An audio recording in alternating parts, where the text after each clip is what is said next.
Jess has this little notebook that we found looking through her stuff, and I saw she kept on doing these little patterns. I was like, holy crap, these things are amazing. How come I've never seen these? Just keeping them a secret. Look at this, look how cool this is. Wow. Wow, that's beautiful. Thanks. This was my favorite. She should keep doing these. So I'm gonna say first lesson is the different kinds of brushes. You need to put it there because you're gonna lose whatever water you have on the brush. Yeah, so you can just make like a straight line down and see how like that little water, what kind of line that creates, and you definitely see how much like is at the beginning.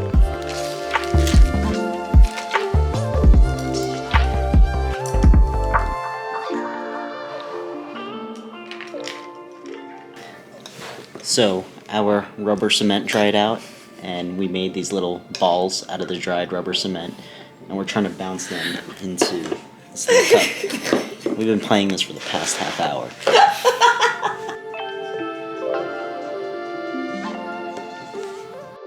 Just to give a little bit of an update as far as where I'm at, as of December 1st, I quit working for the block, so I'm no longer working for them full time. I made this decision over the summer. It didn't take up until December for me to finally, take that leap. But I decided that I wanted to focus 100% of my energy on asrequired. So if you've been following me for the past couple of years, you'll know that I have this LLC that I've been doing some random side projects here and there under. And I had a lot of people reach out to me over the course of the past year and over the summer, just seeing if I was available to do design work and things like that. And I really thought about it, and I kind of always wondered what it would be like to just go off on my own doing some contracting and consulting to see what kinds of jobs that I'll land, what kind of contracts will come up, and see if it might be a better path. So I decided to take the leap and try and do that. So as of the beginning of this month, I've been totally on my own trying to get some clients for 2023. As far as some other updates, I also decided to give up the studio that I had in Greenpoint. It's a tough decision, but it kind of followed with this other decision of going on my own, and I think it wouldn't have been worth it for me to pay the rent on the studio when I no longer will be having a steady salary or income. So I'm really starting from the ground up again. I moved a lot of the stuff out of the studio, brought some of it over here to the apartment. I also had to get a storage unit because I just had a lot of stuff over there. So I'm not quite sure what to do with a lot of the photography equipment and stuff that I had over there. So we'll figure that out.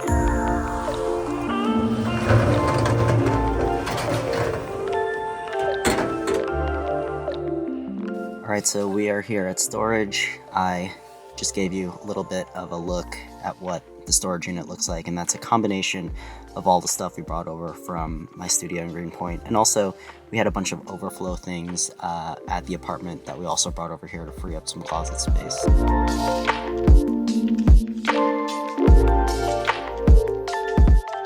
Okay, so right now, just got out of storage. I am driving up to Flushing. Jess is up there already. I'm going to pick her up, and then we are going to head over to a light show in Queens.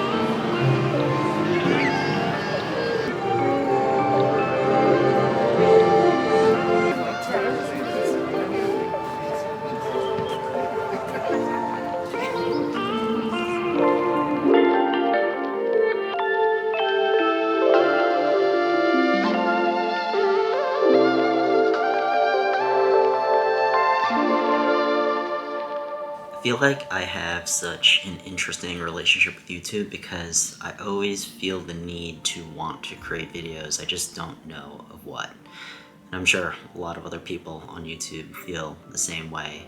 And there's a lot of videos that I enjoy watching like the way people live. There's a lot of these like city diaries out now, and I really enjoy watching them. But I don't feel like I want to create those myself, or it wouldn't be really true to myself if I created videos in exactly the same way as that. So I'm trying to figure out what that is for me. So I feel like I'm just gonna keep recording videos and making videos, and I don't really have a plan for any of them. And I'm really just trying to figure out what my style is. I mean, you've seen me experiment a lot in the past with some of my vlogs during COVID, and then I started doing videos focused on a singular subject, which I felt like took a lot of work.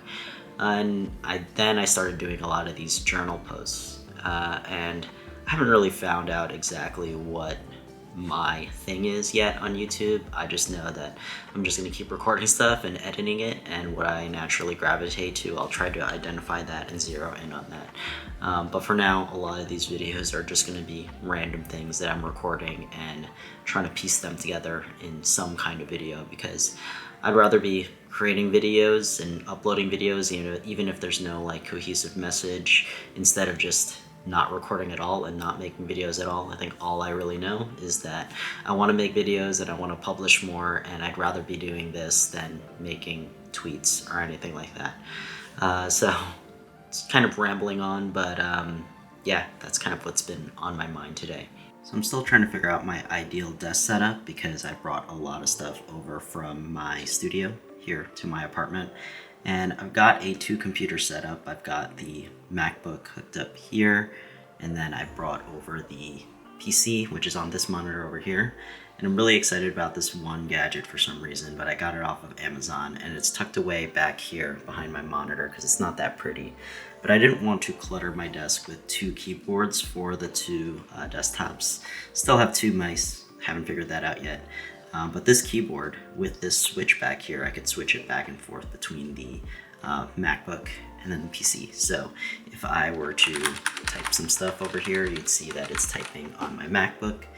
Now, if I wanted to switch computers, I just go back here, press this button, and now I look over here and I start typing, and now the keyboard automatically switches to my PC. So I don't have to have 2 keyboards on my desk. The keyboard is just displayed there on my pegboard. But for some reason, I was just really excited about that.